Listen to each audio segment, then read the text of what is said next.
Hello everyone, welcome back to my YouTube channel Commerce Vidya. This is Professor Rohit Kapoor and today we'll be discussing about next method of national income which is income method. मैंने इससे पहले video में करवाया आपको value added method और अगली video में करवाऊंगा एक्सपेंडिचर मेथड. आज जो हम करने वाले हैं वो होगा इनकम मेथड, जिसमें हम कुछ एलिमेंट्स डिस्कस करेंगे और देखेंगे कि इनकम मेथड से नेशनल इनकम को कैसे कैलकुलेट कर सकते हैं बहुत ही सिंपल तरीके से. हम करते हैं अरे सर बहुत सारी चीजें देखनी पड़ती है, इसमें तो ये भी देखना पड़ता है ये भी देखना पड़ता है, बट इस वीडियो के बाद आपको पता चल जाएगा कि चीजों को कैसे देखना है और कौन कौन चीजों को इग्नोर कर देना है. Simply ignore. अगर क्वेश्चन पेपर में दिया भी हुआ है फिर भी इग्नोर, क्योंकि वो हमारे काम की ही नहीं है. तो आज मैं ये बताने वाला हूं कौन सी चीजें काम की होती हैं इनकम मेथड में, कौन सी चीजें काम की नहीं होती इनकम मेथड में. स्टार्ट करें, चल let's start. Topic is income method. किसका इनकम मेथड? बिल्कुल किसका कर रहे हैं हम? नेशनल इनकम का. ठीक है, तो अब मैं इसमें आपको बताने वाला हूं कि इनकम मेथड में कौन कौन सी चीजें हमें ध्यान में रखनी है. सबसे पहली चीज जब इनकम मेथड करेंगे इसके 3 एलिमेंट है. वैल्यू एडेड में मैंने करवाया था 3 सेक्टर, उनको ऐड करके बन जाता था जीडीपी एट एमपी. अगर आपने वो नहीं पढ़ा पहले प्लीज जाके मेरी वो वाली वीडियो देखिए वैल्यू एडेड की, फिर इस वीडियो पे आइएगा, आपको बहुत अच्छे से समझ में आएगा.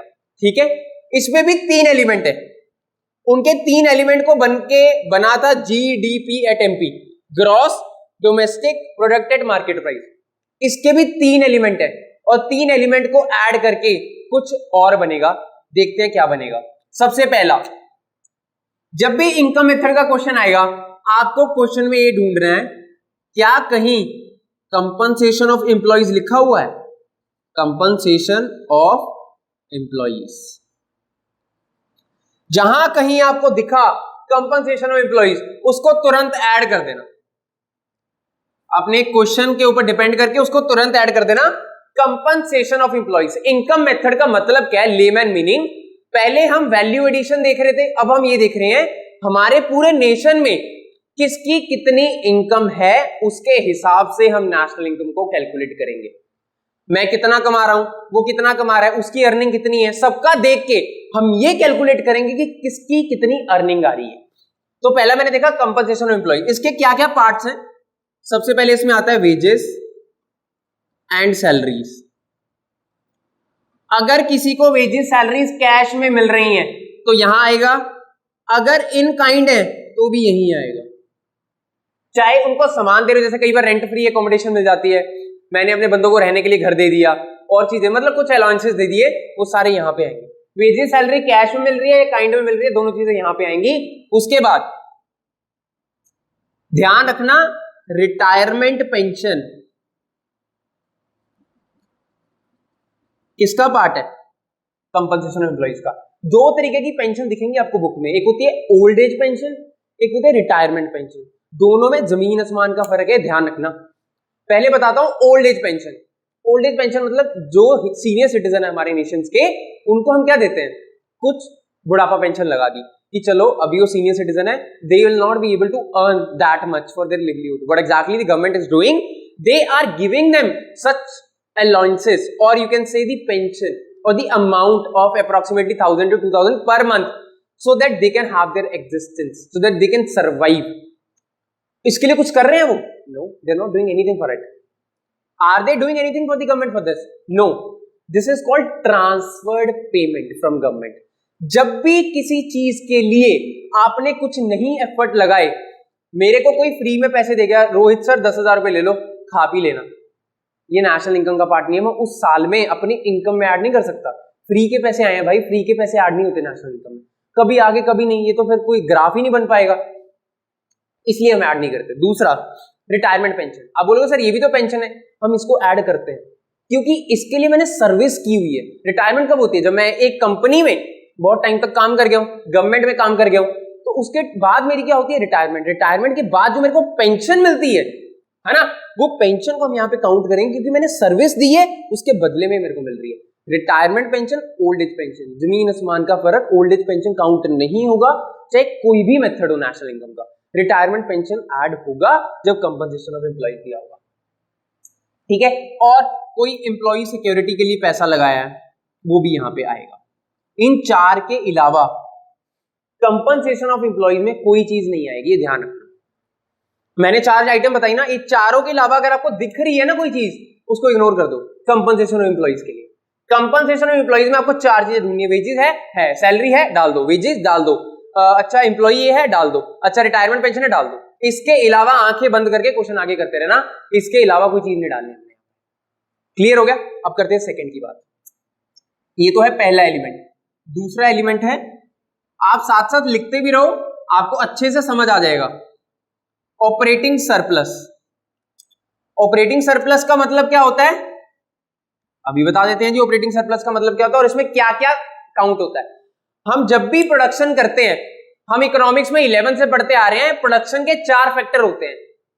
कौन कौन से? Land, labour, capital, entrepreneur. यही फैक्टर ऑफ प्रोडक्शन है। ये लैंड, लेबर, कैपिटल, एंटरप्रेन्योर को क्या क्या मिलता है? अगर मैं बात करूं लैंड पे क्या मिलता है? रेंट, बिल्कुल सही। अगर मैं बात करूं लेबर को क्या मिलता है? वेजेस, जो कि हमने ऑलरेडी काउंट कर लिया कंपनसेशन ऑफ एम्प्लॉइज में, तो ये फैक्टर ऑफ प्रोडक्शन तो काउंट नहीं होगा। आप बोलोगे सर क्यों नहीं ऐड किया? देखो कर तो दिया, नेशनल इनकम में हुआ है बट हेड अलग है। यहां क्या क्या करेंगे जो बच गया? Land, labour, capital. कैपिटल पे क्या मिलता है? इंटरेस्ट। एंटरप्रेन्योर को क्या मिलता है? प्रॉफिट। ये तीनों चीजें ऑपरेटिंग सरप्लस में आएंगी और डायरेक्ट आपको दी होंगी। Rent, interest, profit. Income method जब भी करोगे तभी ये चीजें ऐड होनी है। वैल्यू एडेड के साथ अगर ये दे दिया तो इग्नोर करना है। अगर इससे कर रहे हो तो वो चीज इग्नोर, उससे कर रहे हो तो ये इग्नोर। आपको ये देखना है जो मेथड मैंने करवाया है उस मेथड में कौन कौन से एलिमेंट है, वो एलिमेंट के अकॉर्डिंग आपको क्वेश्चन करना है। अगर आपको लग रहा है एलिमेंट इसका नहीं उसका है तो वो मेथड लगाएंगे, ये वाला नहीं लगाएंगे, और इसकी वाली सारी चीजें इग्नोर। तीनों में से एक ही मेथड आएगा पेपर में, दो आ सकते हैं। आपको ये देखना है कौन सा मेथड कैसे अप्लाई करना है और कौन कौन से उसके एलिमेंट है। 3 एलिमेंट है, रेंट, इंटरेस्ट, प्रॉफिट। ये तीनों ऐड कर देंगे जब ऑपरेटिंग सरप्लस आएगा। अब बात करते हैं जी तीसरे पॉइंट की। तीसरा पॉइंट है हमारा मिक्स्ड इनकम। लो, सिंपल सा मॉडल था, 3 चीजें हमने देखनी है। पहला है कंपनसेशन ऑफ एम्प्लॉइज, दूसरा है ऑपरेटिंग सरप्लस, तीसरा है मिक्स्ड इनकम। अब मिक्स्ड इनकम में क्या क्या देखेंगे हम? मिक्स्ड इनकम में हम ये देखेंगे, मैं अगर प्रोड्यूसर हूं, मैं अपने फैक्टर यूज कर रहा हूं अपने लिए, अपनी लैंड अपने काम के लिए यूज कर रहा हूं, अपनी कैपिटल अपने काम के लिए यूज कर रहा हूं, खुद ही लेबर कर रहा हूं, तो वो सारे फैक्टर ऑफ प्रोडक्शन इसमें आएंगे। रेंट, इंटरेस्ट, वेज, प्रॉफिट, चारों की चारों चीजें आएंगी। मैं इसको अलग अलग नहीं कर सकता क्योंकि मिक्स्ड फैक्टर ऑफ प्रोडक्शन में बाइफरकेट करना बहुत मुश्किल है, ठीक है ना। इसलिए मिक्स्ड इनकम कोलैबोरेट सारे फैक्टर की बनती है। लैंड, लेबर, कैपिटल, एंटरप्रेन्योर जो मैंने अपने आप के लिए यूज किया, ये तो मैंने बाहर से लिया। ऑपरेटिंग सरप्लस मतलब मैंने एक बिजनेस किया, मेरे पास लैंड नहीं थी तो मैंने लैंड रेंट पे ली, उसका रेंट दिया। मेरे पास लेबर भी नहीं थी, लेबर बाहर से ली, उसके लिए वेजेस दिया। यहां पे लेबर भी मैं ही हूं क्योंकि मैं अपना ही काम कर रहा हूं, मैं सेल्फ एम्प्लॉयड हूं यहां पे। तो ये सारी चीजें यहां पे हम काउंट कर देंगे। ये आपको डायरेक्ट दिया हुआ, पहला कंपनसेशन ऑफ एम्प्लॉइज, दूसरा ऑपरेटिंग सरप्लस, तीसरा मिक्स्ड इनकम।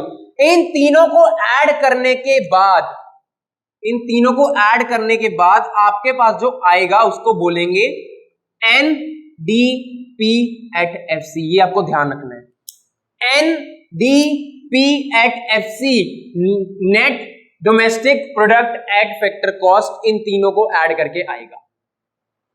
वहां जब तीनों को ऐड किया था, प्राइमरी सेक्टर, सेकेंडरी, टर्शरी को क्या आया था? GDP at MP। Income method करोगे, इन तीनों को ऐड करोगे तो क्या आएगा? Net domestic product at market price. NDP at MP आपके सामने आ जाएगा। और अगर आपको क्वेश्चन में निकालने के लिए बोला है NNP एट FC, जिसको कि क्या बोलते हैं? नेशनल इनकम, तो आपको बहुत अच्छे से पता है कि क्या करना है। NN सेम है, डोमेस्टिक से नेशनल जाना है, छोटे से बड़े में जाना है। क्या करूंगा? Net factor income from abroad को ऐड कर दूंगा तो मेरा क्या बन जाएगा? NNP eight FC। सिंपल, ये ध्यान में रखना है। Compensation of employees, operating surplus और मिक्स्ड इनकम। एक बहुत ज्यादा इंपॉर्टेंट एक चीज बताने वाला हूं, बहुत ध्यान से समझना, इसके बिना क्वेश्चन नहीं होगा। अगर मान लो ये ऑपरेटिंग सरप्लस दे दिया और साथ में ये भी दे दिया, क्वेश्चन में ऑपरेटिंग सरप्लस दे दिया 5000, प्रॉफिट रेंट इंटरेस्ट सब दे दिया, हमने उसका हेड लेना है, ये चीजें काटा मार देना, इग्नोर। ये दिया है तो ये नहीं लेना, ये दिया है तो इसमें से कुछ नहीं लेना, या तो ये लेंगे या ये लेंगे या ये लेंगे या ये लेंगे, हेड के अंदर वाली चीजें नहीं लेनी। अगर हेड की अमाउंट दे दी तो मैं अंदर क्या करूंगा, मेरे को तो ये तीन चीजें चाहिए, चाहे आप डायरेक्ट दे दो चाहे ये दे दो, मैं इनको जोड़ के बना लूंगा। लेकिन जब डायरेक्ट दे दी और ये भी दे दी तो कंफ्यूज नहीं होना कि ये भी डाल दे और ये भी डाल दे, या तो ये डलेगा या तो ये डलेगा, या तो ये डलेगा या तो। अब मान लो कंपनसेशन एम्प्लॉइज दे दिया 5000, नीचे लिख दिया वेजेस 10000, आप बोलोगे सर ये तो गलत है। नहीं, हमने कंपनसेशन एम्प्लॉइज ही डालना है, वेजेस नहीं डालना, हमने हेड डालना है, सब हेड नहीं डालने। तो ये हेड डाल दिया, ये हेड डाल दिया। अब एक छोटा सा और पॉइंट है, प्रॉफिट के अंदर ना तीन चीजें आती हैं। सबसे पहला आता है डिविडेंड, ठीक है, प्रॉफिट के अंदर तीन चीजें आती हैं, डिविडेंड, कॉर्पोरेट टैक्स और आता है अनडिस्ट्रीब्यूटेड प्रॉफिट।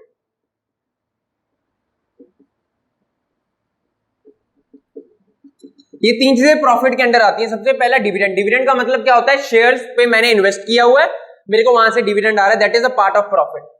फिर कॉर्पोरेट टैक्स, जो कंपनी टैक्स पे करती है प्रॉफिट से ही तो पे करती है, ये उसका पार्ट है। अनडिस्ट्रीब्यूटेड प्रॉफिट, अब कुछ प्रॉफिट डिस्ट्रीब्यूट नहीं किया, रिजर्व रख लिया, ये तीनों चीजें प्रॉफिट का पार्ट है। अगर प्रॉफिट दे दिया तो इन तीनों में से कुछ नहीं डालना। मैं दोबारा बोल रहा हूं, अगर प्रॉफिट दे दिया तो इन तीनों में से कुछ नहीं डालना, सिर्फ प्रॉफिट डालना है। अगर प्रॉफिट नहीं दिया, रेंट इंटरेस्ट दिया है, तो ये तीनों ऐड होंगे जब ऑपरेटिंग सरप्लस निकालेंगे।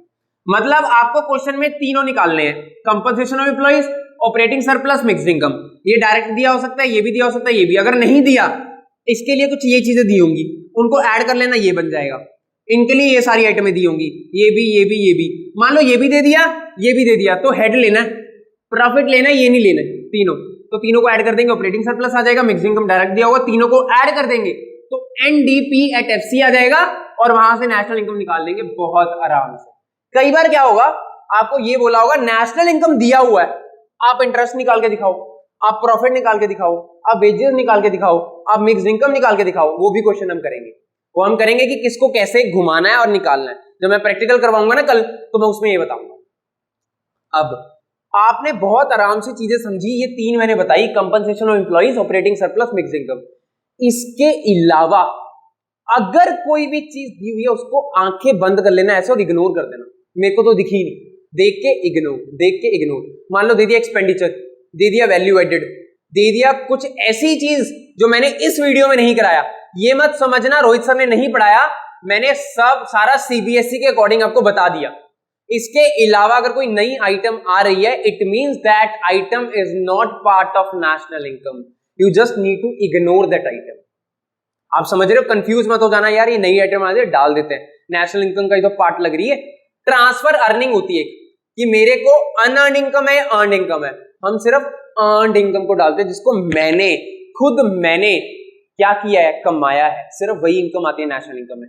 कोई गिफ्ट दे दिया, कोई किसी को पैसे पकड़ा गया, that is not a part of national income. You just need to understand the points that I mention here on this board. Only these points are going to consider in your calculation. You just need to consider these 3 points: compensation of employees, operating surplus, mixed income. If you are getting confused in any of the item in your question, it means that item needs to be ignored because that item is not covered under national income.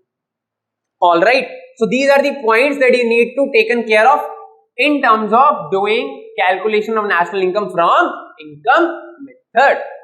Am I clear with this? All right. अब एक और चीज रहती है precautions. भाई भाई भाई ध्यान में क्या रखना है जब क्वेश्चन करना है इनकम मेथड से, क्या ध्यान में रखना है मैं बता देता हूं। सबसे पहले आप एक चीज को ध्यान में रखोगे, वो क्या है, हम कोई भी, मैंने आपको बार बार बोला ट्रांसफर अर्निंग नहीं लेंगे। मेरे को कोई फ्री में चीज आ गई मैं वो नहीं लूंगा, ट्रांसफर अर्निंग मतलब फ्री वाली चीज, वो नहीं लूंगा, वो इग्नोर। सेकंड, अरे भैया मेरी तो लॉटरी लगी 50 लाख रुपए की, डाल दो नेशनल इनकम बढ़ जाएगी, दिखाने लायक हो जाएंगे। नहीं, नेशनल इनकम में हम अनएक्सपेक्टेड जो लॉटरी लूटरी लगती है ये नहीं डालते। लॉटरी लिखी भी होगी इग्नोर। क्या मैंने बताया लॉटरी कहीं? चेक कर लो, लॉटरी बताया? ये कपिल शर्मा वाली लॉटरी नहीं है, ये यहाँ वाली लॉटरी है जो टिकट खरीदते हो दिवाली पे, वो लॉटरी है। बताया मैंने कहीं? नहीं बताया ना, तो नहीं आना। जो मैंने बताया नहीं तो आएगा भी नहीं। तो कंफ्यूज नहीं होना, अपने हेड ढूंढने हैं पेपर में बैठ के, ये ढूंढना है भाई कंपनसेशन है लाओ, ऑपरेटिंग है आओ लाओ, मिक्स है हाँ, तीनों को ऐड करो, एनडीपीएफसी बनाओ, एनएनपीएफसी। एक घंटा तब लगता है पेपर में। क्वेश्चन खराब हम तब करते हैं जब हम अपना ज्यादा ही ओवर दिमाग चलाने लगते हैं। यार ये इसको ऐसे कर सकते हैं, इसको ऐसे करके ये भी तो पार्ट हो सकता है नेशनल इनकम का। दिमाग लगाओ, लेकिन उतना लगाओ कि आपको समझ आ रहा हो, ठीक है ना, कि ये चीज इस तरीके से हो सकती है, नहीं तो यही हमारे एलिमेंट्स रहेंगे, ठीक है। अब अगर कोई second hand sale of goods purchase हो रही है, उसको काउंट नहीं करना, लेकिन उसकी ब्रोकरेज को काउंट करना है, जैसे मैंने वैल्यू एडेड में बताया था, ठीक है। उसके बाद कोई इलीगल काम करना शुरू कर दिया, ठीक है, हथियार जा रहे हैं इधर, वेपन्स इधर उधर इंपोर्ट एक्सपोर्ट हो रहे हैं, उससे बड़ी इनकम आ रही है, लिकर का इलीगल बिजनेस कर रहे हैं, no, these items will not be considered while calculating national income through income method. ये हम कैलकुलेट ही नहीं करते, हम इन चीजों को वैलिड नहीं मानते। So make sure we are not considering all these items while calculating national income. Illegal activity कोई भी नहीं आएगी। और कॉर्पोरेट टैक्स आएगा, इनकम टैक्स नहीं आएगा। कौन सा टैक्स आएगा? कॉर्पोरेट। आप बोलोगे इनकम टैक्स क्यों नहीं आएगा? ये मैंने वेजेस दी थी बंदों को, सैलरी दी, ये टैक्स खुद ही पे करेंगे, मैं तो सैलरी ले ली, इनका पार्ट नेशनल इनकम में काउंट तो कर दिया, नहीं तो डबल काउंट हो जाएगा।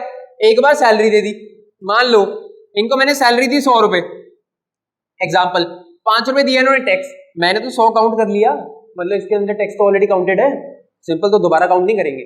इनकम टैक्स नहीं काउंट करेंगे, कॉर्पोरेट टैक्स काउंट करेंगे, क्योंकि corporate tax is a part of profit, ठीक है।